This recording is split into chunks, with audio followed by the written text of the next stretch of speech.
नमस्कार, आप देख रहे हैं वॉइस ऑफ हरियाणवी। मैं हूं सुदर्शन। महामारी कोरोना के दौर में अब तक की अगर बात की जाए तो क्या है रोहतक लोकसभा क्षेत्र में इंतजाम,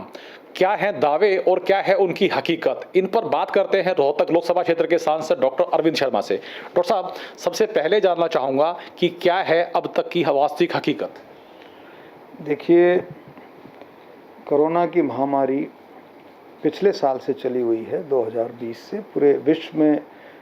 इस महामारी ने पांव पसार रखे हैं और हमारे देश में भी इसने बहुत बड़ा विकराल रूप धारण किया हुआ है। सबसे पहले तो मैं इस महामारी के चलते जो ये दूसरा फेज़ आया है, इसमें मैं बहुत ही दुखी मन से, दुखी दिल से, हम सब ने, कोई भी हो, आप किसी से भी पूछेंगे, हम सब ने किसी न किसी रूप में, किसी ने किसी अपने दोस्त को, किसी ने अपने माता पिता को, किसी ने भाई बहन को, किसी ने रिश्तेदार को, किसी ने पड़ोसी को, किसी ने दोस्त के दोस्त को, तो हम सब ने किसी न किसी रूप में कोई ना कोई इस महामारी में हमारे से बिछड़ गया, हमारे से गया। सबसे पहले तो मैं उन सभी जाने वाले साथियों के प्रति संवेदना और श्रद्धांजलि अर्पित करता हूं अपनी तरफ से, परिवार की तरफ से, और उन परिवारों को परमपिता परमात्मा से प्रार्थना करता हूं, उन परिवारों को ताकत दे इस दुख को झेलने की। महामारी का रूप बड़ा विकराल है, इसमें जो जितना भी करे उतना ही थोड़ा है, इतना कोई कितना भी काम करे। अच्छा, विपक्ष मरने वालों के लिए मुआवजे की मांग कर रहा है। देखिए, सरकार इसमें बात करेगी, सरकार इसमें सारी बातें जो है, विपक्ष की तो जो बातें आती हैं, लेकिन सरकार, मैं बताता हूँ, विपक्ष तो वो बातें रखता है जो सरकार मन बना लेती है। सरकार इसमें देखते, इसमें बातचीत करके क्या इसका रास्ता निकलता है, क्या इसमें संभव होता है, और हर संभव सरकार, मैं कहता हूँ सरकार ने पूरे प्रयास किए, हम सब ने मिलकर के, और आम जनता भी इसमें साथ रही है। और साहब, मैं आपसे जानना चाहता हूं कि रोहतक लोकसभा के लिए आपके व्यक्तिगत प्रयास क्या रहे हैं। देखिए, मैंने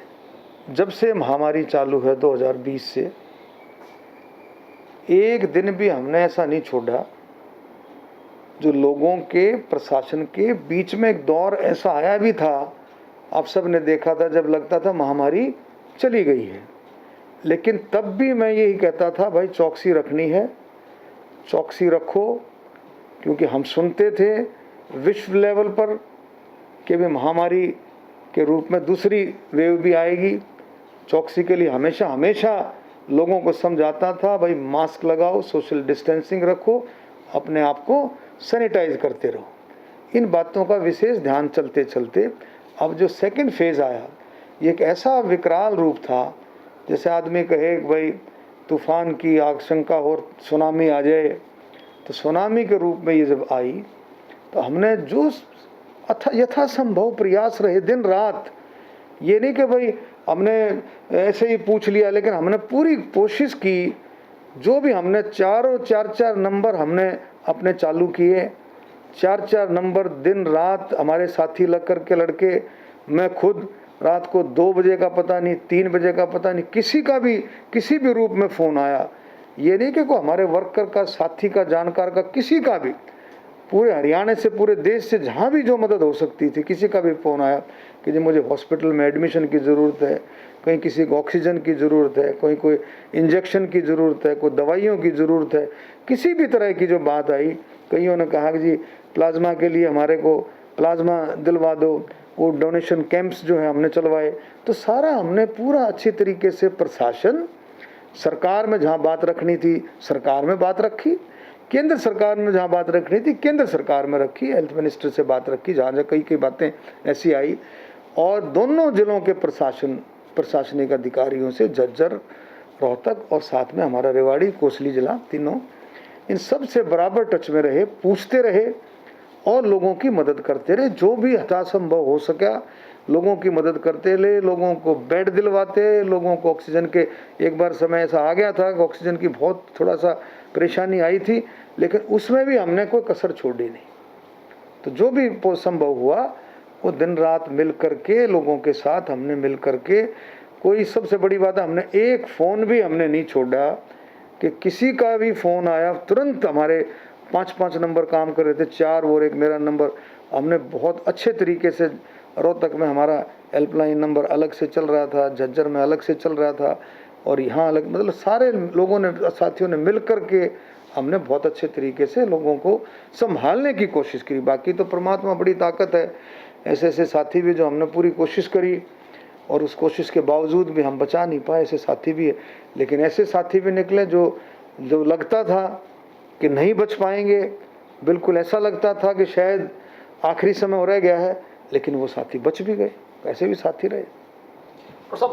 पहले जैसे रेमडेसिविर और ऑक्सीजन को लेकर के सूचनाएं मिलती थी कि ब्लैक मार्केटिंग हो रही है, उपलब्ध नहीं है, अभी उसकी क्या स्थिति है? और दूसरा, ब्लैक फंगस को लेकर जिस वैक्सीन इंजेक्शन की बात हो रही है उसको लेकर क्या स्थिति है? देखिए, दवाइयों की देश में कमी रही नहीं। वैसे मैं बताता हूँ आपको, ये थोड़ा सा पता नहीं लोगों में एक पैनिक सा क्रिएट हो जाता है। आप देखोगे ना, किसी भी, अब जिसको एक पत्ता चाहिए था किसी दवाई का, मैं छोटी सी बात करता हूँ,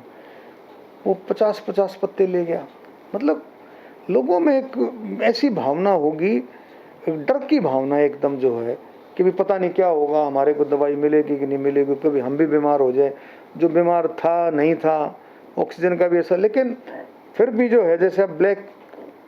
फंगस है, ये ब्लैक फंगस की जो बीमारी है ये पहले भी थी,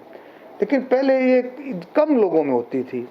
और जब कम लोगों में होती है तो आप देखेंगे पिछले काफ़ी समय से इस बीमारी का नाम भी हम जो कम ही सुनते थे, कम लोगों में होती थी। तो कम, जिस बीमारी में कम होगी लोगों में, उसकी फिर दवाइयाँ भी उसी लेवल पे बनती हैं और दवाइयाँ भी कम बनती थी। अब एकदम इस बीमारी ने भी बड़ा रूप ले लिया,